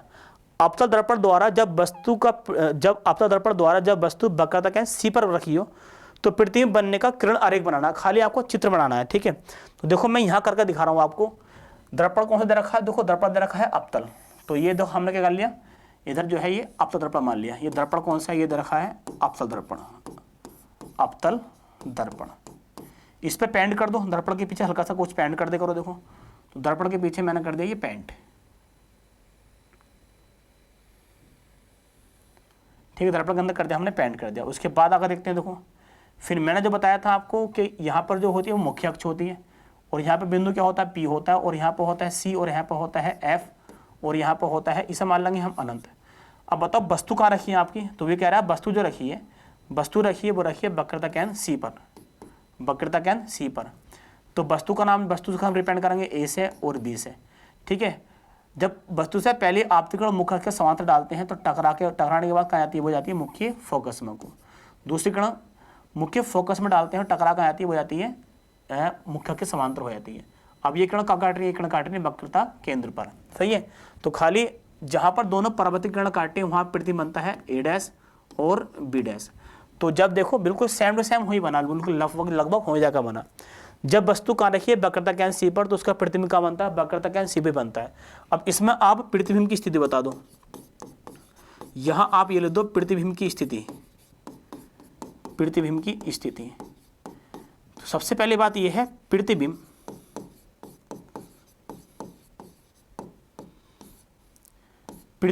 वक्रता केंद्र C पर बनता है, C पर बनता है। दूसरी बात यह है प्रतिबिंब वास्तविक होगा, वास्तव में बना है तो प्रतिबिंब कैसा है, वास्तविक है। तीसरी बात यह है प्रतिबिंब क्या है, उल्टा है। कैसा है, उल्टा है। और वस्तु के कैसा है बताओ, वस्तु के बराबर है, बराबर है। आपको सिर्फ इतना लिखना है, सिर्फ चित्र बनाना है और आपको सिर्फ इतना लिखना है। पेपर में जो कहा है, पेपर के अंदर जो कहा है वो ये कहा है कि आपको सिर्फ चित्र बनाना है। कह रहा है किरण आरेख बनाना है, आपसे कह रहा है कि ओनली सिर्फ क्या बनाना है, आपको किरण आरेख बनाना है। लेकिन मैंने अपनी तरफ से दो एक बातें और अपनी तरफ से देखो मैंने यहाँ पर रख दी। ठीक है, तो सिर्फ इतना क्वेश्चन करना है कि जब अवतल दर्पण द्वारा वस्तु कहाँ रखी है वक्रता कैन C पर, तो प्रतिबिंब कहाँ बनेगा, तो उसका सिर्फ क्या बनाना है, चित्र बनाना है। ठीक है, चित्र बनाकर दिखा दो आप। आगे बात करेंगे, देखो बच्चे आगे कह रहा है सवाल, देखो इसमें कह रहा है विद्युत प्रतिरोध क्या है, इसका मात्रक लिखिए। तो विद्युत प्रतिरोध क्या है, तो मैंने जैसे अभी देखो विद्युत प्रतिरोध की अगर हम बात करेंगे विद्युत प्रतिरोध की, तो देखो विद्युत प्रतिरोध जो होता है, प्रतिरोध कहाँ से डिपेंड करते हैं, R से। तो R बराबर जो होता है वो होता है B/I। क्या होता है, B/I है। से देखो R बराबर जो होता है वो क्या होता है, B/I। तो विद्युत प्रतिरोध किसे बोलते हैं, किसी परिपथ के सिरों पर लगाया हुआ विभवांतर B, किसी परिपथ के सिरों पर, सही है, किसी परिपथ के सिरों पर लगाया गया विभवांतर B। विभवांतर जो लगता है परिपथ के सिरों पर लगता है, और उसमें क्या बहती है, उसमें बहती है धारा। तो सवाल कह रहा है, सवाल ने ये बोला है कि आप विद्युत प्रतिरोध क्या है, इसका मात्रक क्या होता है। तो हम बताएंगे विद्युत प्रतिरोध किसे बोलेंगे, किसी परिपथ के सिरों पर लगाया गया विभवांतर B और उसमें बहने वाली धारा I का अनुपात विद्युत प्रतिरोध कहलाता है। और इसका मात्रक क्या होता है, इसका मात्रक होता है ओम। सही है, एक मात्रक तो होता है इसका ओम और एक मात्रक होता है इसका वोल्ट एम्पियर। क्या होता है, वोल्ट और एम्पियर। ठीक है, दो मात्रक होते हैं। तो विद्युत प्रतिरोध क्या है, परिभाषा बूझी गई है, तो हम बोलेंगे किसी परिपथ के सिरों पर लगाया गया विभवांतर B और उसमें बहने वाली धारा I का अनुपात विद्युत प्रतिरोध कहलाता है। इसे R से प्रदर्शित करते हैं। इसका SI मात्रक ओम होता है और इसका एक मात्रक और होता है जिसको वोल्ट और एम्पियर कहते हैं। ठीक है, अगले क्वेश्चन में पहुंचते हैं। देखो अगला क्वेश्चन क्या कह रहा है, ठीक है, अगले क्वेश्चन में पहुंचते हैं। अगला क्वेश्चन कह रहा है, देखो 6 नंबर का सवाल दे रखा है। क्वेश्चन नंबर जो फोर्थ है, क्वेश्चन नंबर जो फोर्थ है वो क्या नंबर का सवाल दे रखा है, वो दे रखा है 6 नंबर का सवाल। देखो ये 6 नंबर का सवाल दे रखा है। ठीक है, या फिर आप क्वेश्चन नंबर जो फोर्थ बनेगा, आपके पास दो चॉइस होंगी, एक तो आप ये वाला सवाल कर लो, चाहे एक सवाल दे रखा है आगे, या आप इसे कर लो। अधवा में सवाल ये भी दे रखा है। ठीक है, चुंबकीय के क्षेत्र में रखे धारावाहिक चालक पर लगने वाला बल किन किन कारकों पर निर्भर करता है। फिर साथ में आपको ये भी आंसर देना है, तो इसके साथ में आपको ये भी लिखना है घरेलू विद्युत परिपथ में कितने तार प्रयुक्त होते हैं, प्रत्येक के नाम तथा आवरण का रंग भी लिखिए। कैसे लिखना रंग, तो मेरे अकॉर्डिंग ये लैंग्वेज का चित्र है, इसमें ज़्यादा टाइम लग जाएगा। तो मैं तो आपसे यही कहूँगा कि आप ये वाला सवाल ना करके, आधा वाला क्वेश्चन को ना करके आप पिछला वाला क्वेश्चन करो, क्योंकि पिछला वाला क्वेश्चन हल्का भी है और इजी भी है। ठीक है, इस क्वेश्चन करके देखते हैं। तो इस क्वेश्चन के स्लाइड में यहाँ बनाता हूँ, सेल दे रखा है, सेल यहाँ पर, और एक प्रतिरोध इन्होंने यहाँ बना रखा है, और फिर इन्होंने जो है प्रतिरोध एक यहाँ बना रखा है इस टाइप से, और एक प्रतिरोध यहाँ बना रखा है, ठीक है। और ये कह रखा देखो ये बड़ा सिरा प्लस का, छोटा सिरा माइनस का, ठीक है। और यहाँ पे 10 वोल्ट का दे रखा, विभवांतर दे रखा है, ठीक है। सवाल में देखते हैं कितना विभवांतर दे रखा है, 10 वोल्ट। अच्छा नहीं लिख रखा हो तो यहाँ लिख दो 10 वोल्ट विभवांतर होगा, ठीक है। सवाल कितना दे रखा, 10 वोल्ट विभवांतर। यहाँ पे 2 ओम है, यहाँ पे 3 ओम, यहाँ पे 3 ओम है, ठीक है। करके देखते हैं। यहाँ पे हमने 2 ओम मान लिया, कितना मान लिया 2 ओम, और यहाँ पे कितना है 3 ओम है, और यहाँ भी कितना है, यहाँ भी 3 ओम है, ठीक है। तो कह रहा है इसमें बहने वाली धारा जो होगी उसका मान बताओ। तो धारा बह रही है, ये धारा जो बह रही है उसका मान बताओ, ठीक है। तो देखो पहले आप ये बताओ कि अगर सवाल का हम तरीका का चयन करें, सवाल का तरीका चयन करें, देखो ये इसको मान लेंगे हम R1, और इसको मान लेंगे हम R1, इसको हम मान लेंगे R2, और इसको हम मान लेंगे R3। तो बताओ R1 पे R2 है, सवाल ऐसा करते हैं, हम लिखेंगे R1 पे R2, R1 पे R2 कौन से क्रम में है, ये समांतर क्रम में है, समांतर क्रम में है। तो R1 का फार्मूला का होता है समांतर क्रम का 1/r बराबर 1/r1 और प्लस का 1/r2, ठीक है। तो 1/r बराबर 1/r1 का मान कितना दे रखा है, R1 का मान जो दे रखा है वो कितना दे रखा है, वो दे रखा है 3, और R2 का मान कितना दे रखा है, 3 दे रखा है। तो आ जाएगा 1/3 और प्लस 1/3, दोनों के एलसीएम समान है, एलसीएम का हम 1 ले लेंगे, ऊपर के ऊपर जोड़ देंगे। तो ये आ जाएगा बच्चे, ये आ जाएगा हमारा क्या आ जाएगा 2/3, ठीक है। तो 1/r बराबर जो आ गया वो आ गया 2/3, इसकी गुणा से करेंगे, इसकी गुणा से करेंगे तो r का जो मान आ जाएगा वो आ जाएगा 3/2r, क्या आ जाएगा 3/2r आ जाएगा, ठीक है। अब सवाल की कंडीशन ये बन गई 3/2r जो है, ठीक है। सवाल यहाँ पे खत्म होने के बाद, ठीक है, यहाँ पे अगर हम इसको मिटान दें, इसको अगर हम मिटान दें तो यहाँ पे जो तार आई है, यहाँ पर जो r का मान आ गया, यहाँ पर जो r का मान आ गया वो आ गया कितना आ गया, देखो वो आ गया क्या बोलते हैं, हाँ 3/2, कितना आ गया 3/2। तो अब बताओ कि अगर हम यहाँ से तार को सीधा कर दें, अगर मैं इस तार को बिल्कुल सीधा कर दूं, देखो यहाँ से पकड़ के मैंने तार क्या कर दिया, बिल्कुल सीधा कर दिया इस टाइप से, ठीक है। और ये भी तार मैं इस टाइप से क्या कर दूंगा, सीधा कर दूंगा। तो कंडीशन ये बनकर आ जाएगी, देखो कंडीशन ये बनकर आ गई, तार हमने है भी सीधा कर दिया, ये बड़ा सिरा था प्लस का, और तार हमने है को सीधा कर दिया, ठीक है। यहाँ पर एक प्रतिरोध था, तार ही छोटा सिरा था माइनस का, ठीक है। यहाँ पे R3 का मान कितना दे रखा था, R3 का मान दे रखा था 2 ओम, कितना दे रखा था 2 ओम। अब बताओ ये दोनों कौन से क्रम में हो गए, तो ये हो गए श्रेणी क्रम में। तो हम लिखेंगे R3 कौन से क्रम में है, श्रेणी क्रम में है, श्रेणी क्रम में है। श्रेणी क्रम का फार्मूला होता है R बराबर R प्लस R3 मान लें, इसको डैश मान लें, तो R डैश बराबर आ जाएगा, इसका R का मान कितना दे रखा है, वो दे रखा है 3/2, और प्लस इसका R का दे रखा है वो दे रखा है 2। तो R का जो मान आ जाएगा वो आ जाएगा, इसको बटे 1 मान लें, सही है। तो आ जाएगा 3 + 4/2, तो ये आ जाएगा R का मान आ जाएगा 7/2, कितना आ जाएगा 7/2, ठीक है। कितना उत्तर आ जाएगा 7/2 आ जाएगा, ठीक है। आगे देखते हैं, देखो तो R का मान जो आ गया कितना आ गया 7/2 आ गया, 1/3 1/3, तो 2/3, ठीक है। तो 2/3, हाँ 1/6 1/6, ठीक है। चलो कोई बात नहीं, ऐसे इसके अकॉर्डिंग चलते रहो। तो अब सवाल पे कह रहा है कि वोल्ट जो दे रखा है, वोल्ट वो दे रखा है 10 वोल्ट, सही है। और R का जो मान आ गया वो आ गया हमारे पास 7/2। तो कह रहा है आप धारा का मान निकालो, धारा का मान आपको क्या करना है, निकालना है। फार्मूला होता है, ठीक है, फार्मूला का होता है I बराबर हो गया फार्मूला B/R, क्या हो गया B/R। तो I का जो मान आ जाएगा, B का मान कितना दे रखा है, वो दे रखा है 10, और बटे में R का मान कितना दे रखा है, R का मान दे रखा है 7/2। तो ये आ जाएगा 20/7, कितना आ जाएगा 20/7। तो I का जो मान आ गया वो कितना आ गया 20/7 एम्पियर, कितना आ गया 20/7 एम्पियर, करेक्ट है। जैसे जैसे सवाल दे रखा है हमने वैसे ही करा है, बिल्कुल तरीका वही है। पहले हमने जो है सवाल की क्या करा, पहले देखो दोनों को कौन से क्रम में जोड़ा, समांतर क्रम में जोड़ा, समांतर क्रम 1/3 1/3, हर समान है, हर का एक ले लिया तो 2/3 हो जाएगा। फिर 2/3 को और 2 को कौन से क्रम में जोड़ा, 2/3 को और 2 को कौन से क्रम में जोड़ा, फिर हमने जोड़ा कौन से क्रम में, श्रेणी क्रम में, श्रेणी क्रम में जोड़ा तो 2/3 और 2, 2 दूनी 4, 7/2 आ जाएगा। तो R का मान कितना देगा 7/2। अब हमें क्या निकालना है, हमें निकालना है धारा का मान। फार्मूला होता है I बराबर होता है B/R, ठीक है, ऐसे निकल जाएगा फार्मूला, I बराबर हो जाएगा B/R, आई का मान 10 दे रखा और आर का मान 7/2 दे रखा, 30 संख्या पलट के ऊपर पहुंच जाएगी, ये संख्या पलट के कहाँ पहुंचेगी, ऊपर पहुंच जाएगी, तो आ जाएगा 20/7। तो एम्पेयर कितना आ गया, 20/7 आ गया। ठीक है, अगले क्वेश्चन पर जाते हैं। देखो अगला क्वेश्चन देखते हैं, यह क्वेश्चन भी हो गया। ठीक है, अगले क्वेश्चन पर जाते हैं। आधा वाला छोड़ दो, जैसे मैंने कहा है। अब आपका स्टार्ट हो गया उपभाग नंबर 2, यानी कि अब आपकी स्टार्ट हो जाएगी केमिस्ट्री। ठीक है, खंड बा में उपभाग नंबर 2 स्टार्ट हो गया, और जब सवाल नंबर आपका बोर्ड एग्जाम के अंदर 5 में आएगा तो केमिस्ट्री स्टार्ट हो जाएगी। 5वें सवाल के अंदर आपकी केमिस्ट्री स्टार्ट हो जाएगी। निम्नलिखित यौगिक का आईपीएसी नाम लिखिए। तो देखो आईपीएसी नाम की अगर हम बात करेंगे तो ये दे रखा है एथिल अल्कोहल। क्या है, एथिल अल्कोहल। एथिल अल्कोहल का आईपीएसी नाम क्या होता है, एक तो हमें ये लिखना है, और फिर दे रखा है एसिटिक अम्ल।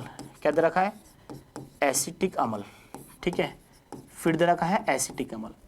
तो इसके एथिल अल्कोहल का फार्मूला जो होता है वो होता है C2H5OH, और जबकि एसिटिक अम्ल का फार्मूला जो होता है वो होता है CH3COOH।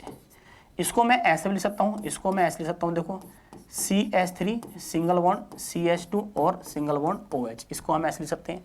अगर हम कार्बन की क्वांटिटी करना, कार्बन 1 कार्बन 2 कार्बन की लगता है एथ, सिंगल बॉन्ड है तो क्या लगाएंगे एन, क्या हो जाएगा एथेन, और नंबर 1 पर क्या है ओल है। तो एथिल अल्कोहल का आईयूपीएसी नाम जो हो गया, जो आईयूपीएसी जो नाम निकल कर आ गया वो क्या आ गया, आईयूपीएसी नाम की बात करेंगे तो क्या हो गया, एथेनॉल। क्या हो गया, एथेन बनओल, जिसको हम डायरेक्टली मिलकर क्या बोल सकते हैं, एथेनॉल भी कर सकते हैं। ठीक है, एथेनॉल बन, करेक्ट बात है। ठीक है, बहुत सिंपल सा पेपर आता है, बहुत सिंपल सा पेपर, सिर्फ आपको आईयूपीएसी नाम को आपको पता होना चाहिए, जिससे आपका क्वेश्चन एकदम हो जाए। बिल्कुल 10th क्लास के अंदर इतनी सी बात होती है कि आपको सिर्फ सवाल का क्वेश्चन का आंसर लिखना होता है, बाकी कोई बड़ी बातें ना होती है, बहुत सिंपल से पेपर आता है। नंबर 2 एसिटिक अम्ल की बात करेंगे तो कितने कार्बन है, देखो carbon number 1 carbon number 2 carbon के लग क्या लगता है एथ, सिंगल बॉन्ड होगा इसके अंदर तो क्या लाएंगे एन, और इसका जो आईयूपीएसी नाम होता है वो होता है ओइक अम्ल। क्या होता है, ओइक अम्ल। तो इसका जो आईयूपीएसी नाम हो जाएगा वो हो जाएगा, क्या हो जाएगा बताओ, एथेनोइक एसिड। क्या हो जाएगा, एथेनोइक एसिड। ठीक है, तो दोनों सवाल हो गए। एक सवाल जो हमने करा था वही करा था कि एसिटिक अम्ल का आईयूपीएसी नाम जो हो गया वो क्या हो गया, एथेनोइक अम्ल, और एथिल अल्कोहल का आईयूपीएसी नाम क्या होता है, वो होता है एथेनॉल। ठीक है, अगली बात करेंगे, देखो अगला बात करेंगे एथेनॉल के 2 रासायनिक गुण लिखो। एथेनॉल यानी कि एथेनॉल की अगर हम बात करेंगे, देखो अभी मैंने पढ़ाया था, देखो एथेनॉल के 2 रासायनिक गुण लिखने। तो एक तो रासायनिक गुण आप ये लिख दो, ये एथेनॉल है, देखो ये एथेनॉल है, इसे करते हैं ऑक्सीकरण। क्या करते हैं, देखो ऑक्सीकरण। पहला क्वेश्चन तो आप ये लिखोगे। ठीक है, कैसे लिखेंगे, 5 में का बी का उत्तर ऐसे लिखा जाएगा। ठीक है, तो हम कर रहे हैं इसका ऑक्सीकरण, और जब ऑक्सीकरण करते हैं तो मैंने आपको पढ़ाया था कि क्षारीय माध्यम, क्षारीय KMnO4 होवे, क्या होता है KMnO4, या अम्लीय होता है, क्या होता है, यह अम्लीय K2 होता है, और Cr2 होता है, और O7 होता है। यहाँ से हम क्या निकाल देंगे, यहाँ से निकाल देंगे हम H2O को, तो ये निकल जाएगा H2O निकल गया, यहाँ पे रह जाएगा CH3CHO। ठीक है, एक तो रासायनिक गुण हमने ये लिख दिया, और दूसरा रासायनिक गुण जो हम लिख देंगे वो ये लिख देंगे कि एथिल अल्कोहल, जिसको हमने एथेनॉल बोलते हैं, जिसको हम एथिल अल्कोहल बोल दो या एथेनॉल बोल दो। ठीक है, इसको हम एथिल अल्कोहल ही बोलते हैं और एथेनॉल ही बोलते हैं। एथिल अल्कोहल की अभिक्रिया फास्फोरस पेंटाक्लोराइड से करा देंगे तो बनेगा CH3 CH2 और Cl, और साथ में बनेगा POCl3, और साथ में बनेगा H2O। ठीक है, साथ में क्या बनेगा, H2O बनेगा। तो एथिल अल्कोहल के क्या सवाल कह रहा है कि एथिल अल्कोहल के 2 रासायनिक गुण लिखने हैं। तो एक एथिल अल्कोहल का हमने कर दिया ऑक्सीकरण, और एक एथिल अल्कोहल में कर दिया हमने क्या बोलते हैं, फास्फोरस पेंटाक्लोराइड से अभिक्रिया। सवाल नंबर 6 में कह रहा है, देखो 6 में कह रहा है दहन अभिक्रिया को समझाइए, इसके 2 उदाहरण भी लिखिए। 2 उदाहरण के रासायनिक समीकरण लिखनी है। तो दहन अभिक्रिया किसे बोलते हैं, किसी पदार्थ का, ठीक है, कोई भी हमारे पास पदार्थ हो गए, पदार्थ को हमारा मान लो कि ये पदार्थ है, और पदार्थ को वायु में दहन करने पर, किस में दहन करने पर, वायु में क्या करने पर, दहन करने पर, सही है, क्या बनता है, कार्बन डाइऑक्साइड बनता है, कार्बन डाइऑक्साइड बनता है, कार्बन डाइऑक्साइड, साथ में क्या बनता है, जल बनता है, प्लस और भी अगर हम बात करेंगे तो प्रकाश भी बनेगा, और प्लस उस प्रकार से क्या मिलेगी हमें, ऊर्जा ही मिलेगी। क्या मिलेगी, ऊर्जा मिलेगी। तो चलो पदार्थ नहीं मान के यहाँ पे हम लिख लेंगे कोई भी आपका कार्बनिक यौगिक है, क्या है वो, कार्बनिक यौगिक, कार्बनिक यौगिक, कोई भी आपका कार्बनिक यौगिक है, उसको वायु में दहन करने में क्या बनेगा, कार्बन डाइऑक्साइड, जल बनेगा और प्रकाश, साथ में ऊर्जा बनेगी। अगर हम एग्जाम्पल की अगर हम बात करें एग्जाम्पल की, तो एग्जाम्पल में कार्बनिक यौगिक अगर हमने मान लिया कि कार्बन है, चलो कार्बन ले लो, रिएक्शन किससे करा रहे हैं, ऑक्सीजन से करा रहे हैं।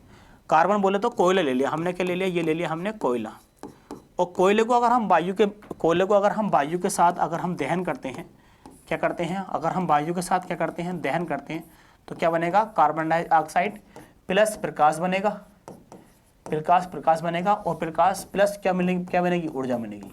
ठीक है, एग्जाम्पल नंबर ये 1 हो गया। एग्जाम्पल नंबर 2 की अगर आप बात कर लो, तो मैंने कार्बनिक यौगिक क्या ले लिया, मेरे लिए मैंने मेथेन, क्या ले लिया, देखो ये ले लिया मैंने मेथेन, और मेथेन को किसके साथ, वायु के साथ क्या कर रहे हैं, हम दहन कर रहे हैं, क्या कर रहे हैं, देखो दहन कर रहे हैं, तो बनेगा कार्बन डाइऑक्साइड और साथ में बनेगा H2O, साथ में बनेगा प्रकाश, क्या बनेगा, देखो प्रकाश, और साथ में क्या बनेगी ऊर्जा। करेक्ट है, ठीक है। कार्बन एक है, हाइड्रोजन कितने, 2 से गुणा मार देंगे हम, ठीक है, तो 2 से गुणा हम 2 यहाँ पे हो गए, 2 से गुणा हम यहाँ मार देंगे, रिएक्शन क्या हो जाएगी, कंप्लीट हो जाएगी। तो कह रहा है दहन अभिक्रिया क्या है, दहन अभिक्रिया क्या है, और उसके कोई 2 उदाहरण लिखने हैं। तो हमने क्या लिखा कि कार्बन यौगिक को वायु में दहन करने पर कार्बन डाइऑक्साइड, जल, प्रकाश और ऊर्जा बनती है, जिसे दहन अभिक्रिया कहते हैं। इसके कोई दो एग्जाम्पल हमने ये ले दिए। पहले कोयले को वायु में दहन कर दिया, कार्बन डाइऑक्साइड बनेगा। फिर मेथेन को हमने क्या कर दिया, वायु में क्या कर दहन कर दिया, कार्बन डाइऑक्साइड बनेगा, जल बनेगा, प्रकाश बनेगा और ऊर्जा बनेगी। इस प्रकार से आपको सवाल लिखना होता है। ठीक है, आगे अगर हम बात करेंगे, देखो दहन अभिक्रिया, और देखो मैंने कई फिर आपसे कहा प्लास्टर ऑफ पेरिस बनाने की विधि लिखो, रासायनिक नाम और अणुसूत्र भी लिखना है। तो देखो प्लास्टर ऑफ पेरिस की अगर हम बात करेंगे, देखो यहाँ कर दो, मैं यहाँ पर सवाल करते हैं प्लास्टर ऑफ पेरिस के बारे में। सही है, क्या लिखा रहा है बताओ, ये लिखा रहा है प्लास्टर ऑफ पेरिस, जिसको हम शॉर्ट में POP भी बोलते हैं। तो मैंने बताया था कि जिप्सम को, मैंने आपसे कहा था कि जिप्सम को 373 केल्विन पर गर्म करते हैं तो क्या बनता है, तो बनता है प्लास्टर ऑफ पेरिस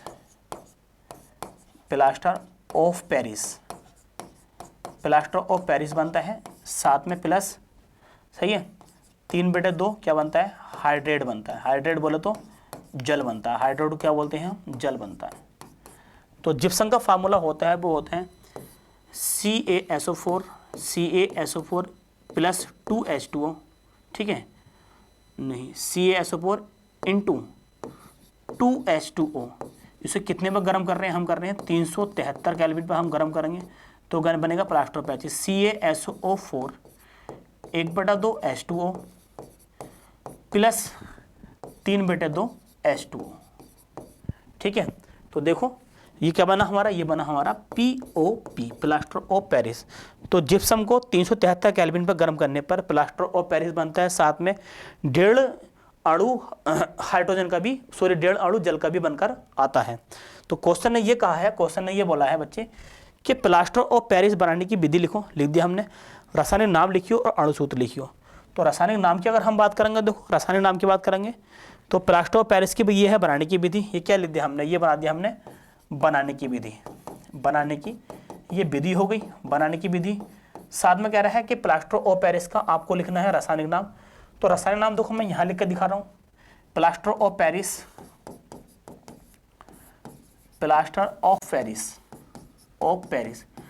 जिसका सूत्र क्या होता है CaSO4 इंटू 1/2 H2O।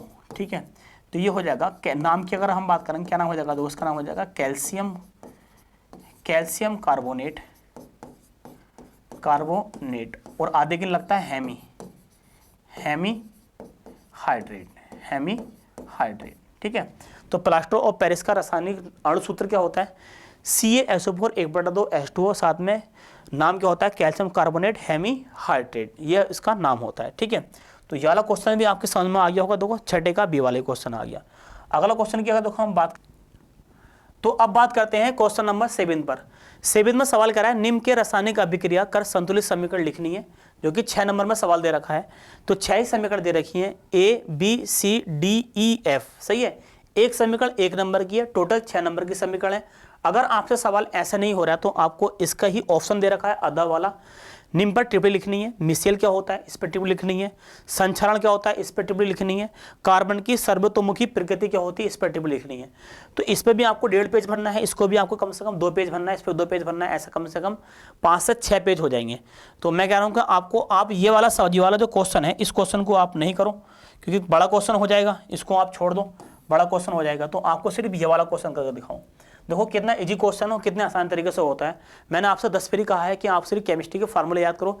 फार्मूले की समीकरण है 110%, 2 से 4 नंबर है, 6 नंबर में आती है बोर्ड एग्जाम में, ये मैं आपसे वादा कर रहा हूँ, ठीक है। तो जिंक कार्बोनेट, सबसे पहले तो शुरुआत करते हैं। जिंक कार्बोनेट का फार्मूला क्या होता है? तो जिंक कार्बोनेट का फार्मूला नंबर देखो ए कर रहे हैं, क्या होता है ZnCO3। साथ में आगे लिख रखा है जिंक ऑक्साइड, और जिंक ऑक्साइड का जो फार्मूला होता है वो होता है ZnO प्लस, साथ में क्या लिख रखा है कार्बन डाइऑक्साइड।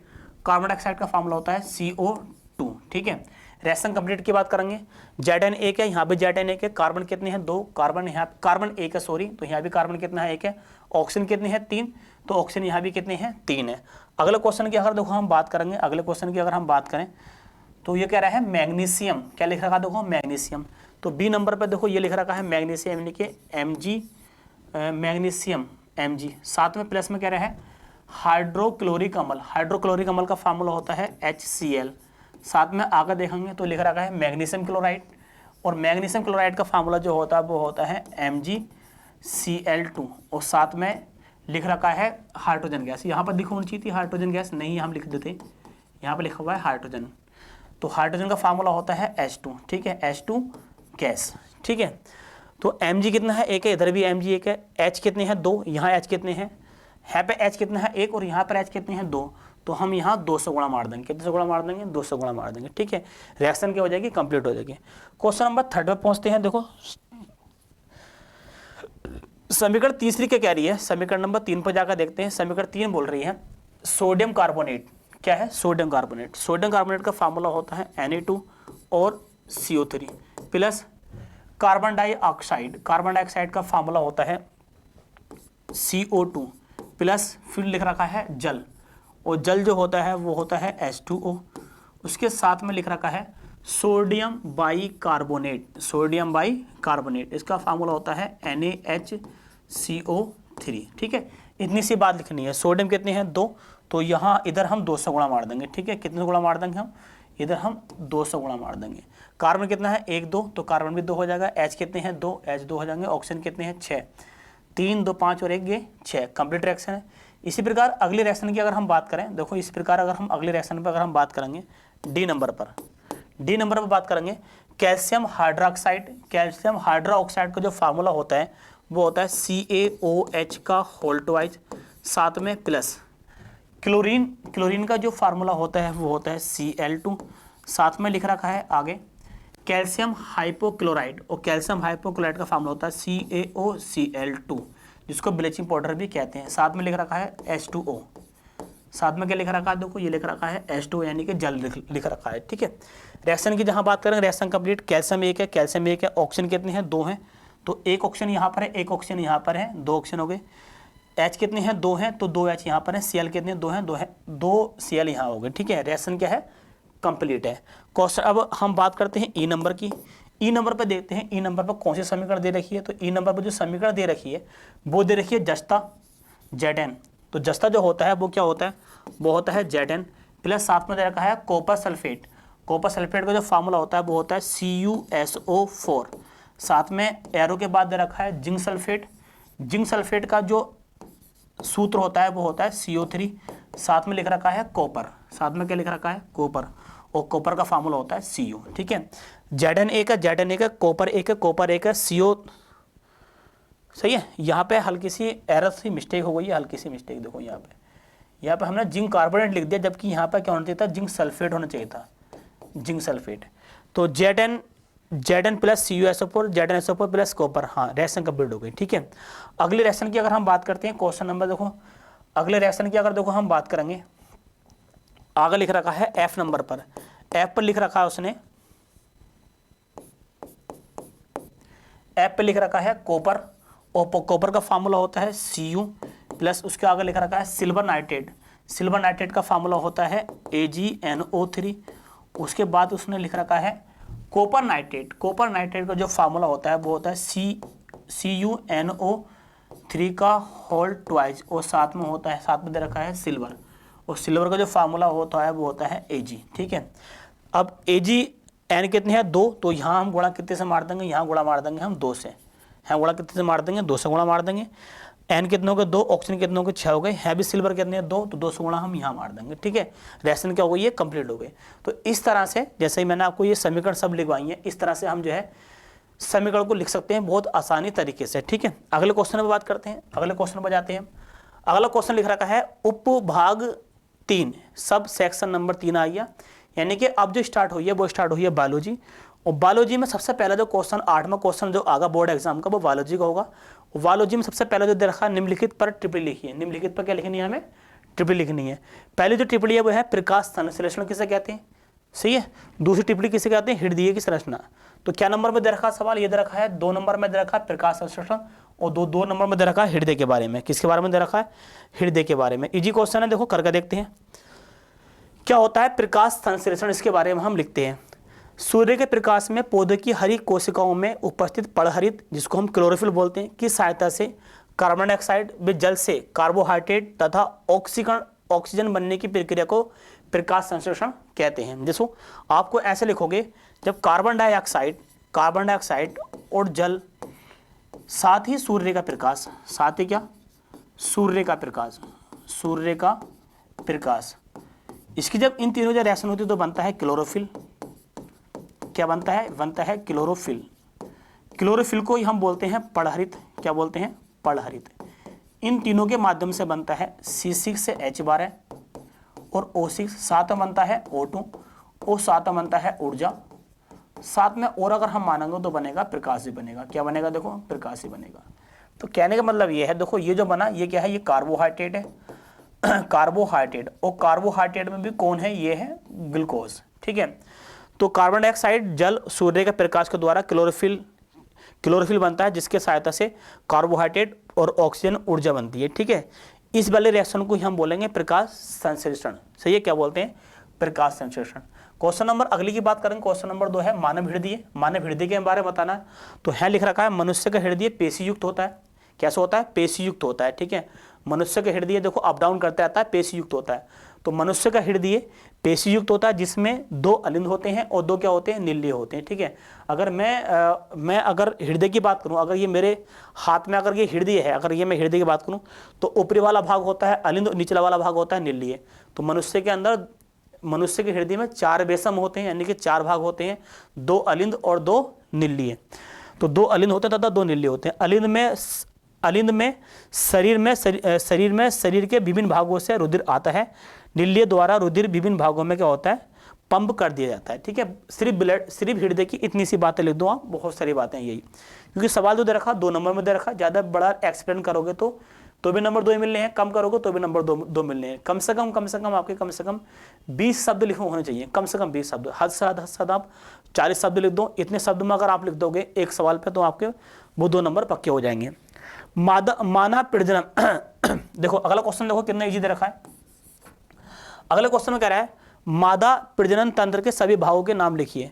तो मादा प्रजनन तंत्र देखो मैंने यहाँ आगे लिख रखे हैं, उत्तर नंबर 9 है, मादा प्रजनन तंत्र के भाग होते हैं। जैसे कि देखो अगर हम यहाँ बनाएंगे मादा प्रजनन तंत्र बनाएंगे, हम अगर ऐसा कर मादा प्रजनन तंत्र बना लें तो देखो ये, ठीक है, ये देखो, तो ये अगर मैं इसको स्टेप से ले जाऊंगा यहाँ पे, ये स्टेप से, ठीक है, और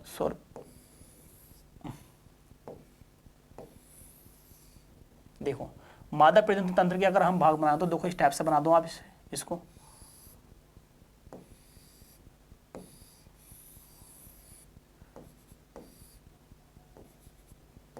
ठीक है। ये वाला जो भाग होता है ये होता है अंडाशय, ये वाला जो भाग होता है इसको बोलेंगे अंडाशय।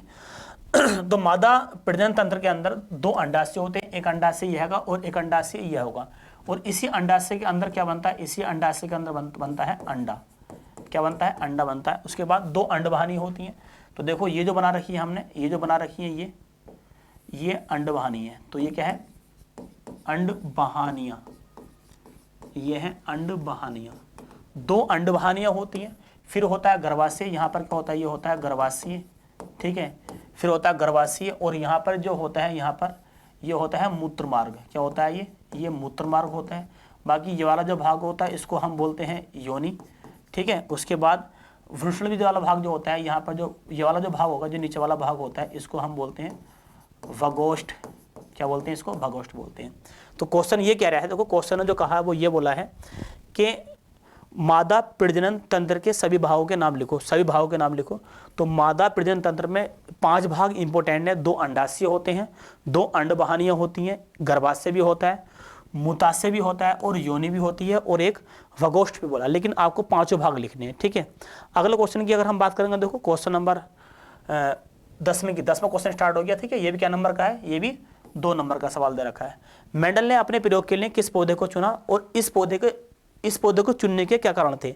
तो देखो मेंडल की बहुत इंपॉर्टेंट बात है, केमिस्ट्री बायोलॉजी के अंदर मेंडल आता है। मेंडल ने अनुवांशिकता की खोज की थी। तो अनुवांशिकता है क्या, अनुवांशिकी है क्या। अनुवांशिकता जो होती है वो माता पिता के लक्षण उसके बच्चों तक जाना क्या कहलाता है, अनुवांशिकता कहलाती है। अनुवांशिकता की खोज किसने की थी, मेंडल ने की थी। किस पर एक्सपेरिमेंट कर की थी, तो वो की थी मटर के पौधे पर एक्सपेरिमेंट करने के बाद, ठीक है। तो यहाँ लिखा हुआ है कि मेंडल ने अपने प्रयोग के लिए मटर के पौधों को चुना था। किसके पौधे को चुना था, मटर के पौधे को चुना था। इसके बाद यह है कि मटर के पौधे को चुनने का क्या कारण था। तो मेंडल ने मटर के पौधे को चुनने का कारण, मटर के पौधे आसानी से उगाए जा सकते हैं, एक तो यह है कारण था प्रयोग के लिए। और दूसरी बात यह थी कि मटर एक वर्षीय होता है, मटर क्या होता है, एक वर्षीय होता है, जीवन काल बहुत कम होता है। यानी कि मटर जो है 1 साल में आता है, और जीवन काल कितना होता है, जीवन काल कम होता है। मटर का फूल द्विलिंगी होता है, मटर का जो फूल होता है द्विलिंगी होता है। मटर के पौधे को आसानी से देखने की विशेषता होती है। तो ये लक्षण पाए गए थे मटर के पौधे के अंदर, इसलिए मेंडल ने अपने प्रयोग में मटर के पौधे को लिया था।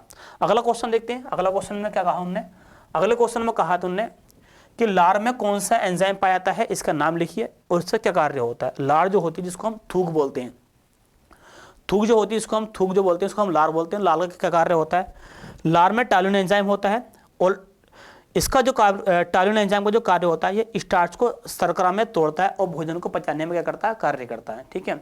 तो थूक के अंदर कौन सा एंजाइम होता है, तो हम बोलेंगे टायोलिन एंजाइम होता है। और टायोलिन एंजाइम जो है ये स्टार्च को शर्करा में तोड़ता है और साथ ही भोजन को पचाने का क्या करता है, कार्य भी करता है। अगले क्वेश्चन की देखो हम बात करेंगे, अगला क्वेश्चन का बात करेंगे लिंग निर्धारण। क्वेश्चन नंबर लास्ट 10वां क्वेश्चन जो होगा वो 11वां क्वेश्चन जो होगा वो लास्ट क्वेश्चन है, ठीक है। क्वेश्चन में ये लिखा रहेगा निम्नलिखित पर टिप्पणी लिखो। लिंग निर्धारण क्या है, या ऑक्सीजन व अनऑक्सी श्वसन में अंतर क्या होता है। आपसे अगर ये क्वेश्चन ना हो रहा तो आपको लिखना मानव हार्मोन्स पर निबंध, मानव हार्मोन्स पर निबंध। तो मानव हार्मोन्स को तो निबंध की अगर बात करेंगे तो कम से कम आपको 3 पेज भरने हैं, वो भी खड़े। तो आप इसको छोड़कर क्वेश्चन को मेरे अकॉर्डिंग मैं आपसे कहूँगा, मैंने लिख भी रखा है समझाने के लिए, आप ये वाला क्वेश्चन करो। सबसे पहले हम पढ़ते हैं लिंग निर्धारण किसे बोलते हैं। तो लिंग निर्धारण की अगर हम बात करेंगे, देखो यहाँ पे लिखा रखा है लिंग निर्धारण, सही है।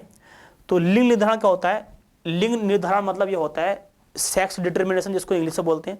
सेक्स डिटर्मिनेशन का मतलब ये होता है कि पैदा होने वाला बच्चा लड़की है या लड़का है, पुत्री है या पुत्र है, उसके बारे में बताता है, उसको हम बोलते हैं सेक्स डिटर्मिनेशन, ठीक है। सेक्स डिटर्मिनेशन की जो खोज की थी वो की थी मेंडल ने, किसके प्रयोग के द्वारा, मेंडल के प्रयोग के द्वारा। इसमें क्या होता है लिंग निर्धारण के अंदर, इसमें पुरुष के 44 काय के गुणसूत्र और 44 काय के गुणसूत्र और XY 2 गुणसूत्र जो होते हैं वो होते हैं हमारे पास लिंग गुणसूत्र। ऐसी मादा के अंदर 44 काय के गुणसूत्र और दो जो होते हैं XX वो होते हैं हमारे पास लिंग गुणसूत्र, ठीक है। तो ऐसा करके हमें एक ग्राफ भी बनाना है। ये हमारे पास नर जननांग है, नर के अंदर 44 के साथ 44 गुणसूत्र, ये क्या लिख रखे हैं, ये हमारे पास गुणसूत्र है। तो 44 गुणसूत्र के साथ साथ XY गुणसूत्र भी होता है। मादा के अंदर 44 गुणसूत्र के साथ साथ XX गुणसूत्र होता है। इसको हम अलग अलग कर देंगे, तो 22 + X बोल देंगे, 22 + Y बोल देंगे, 22 + X और 22 + Y यहाँ भी लिख देंगे, ठीक है। 22 + X का जो संबंध हो जाएगा वो हो जाएगा 22 + Y की। तो 22 × 22 44 और XX, अगर 22 × 22 44 और X की गुणा करेंगे X है तो बनेगा 44 44 XX। तो पैदा क्या होगी, वो पैदा होगी लड़की।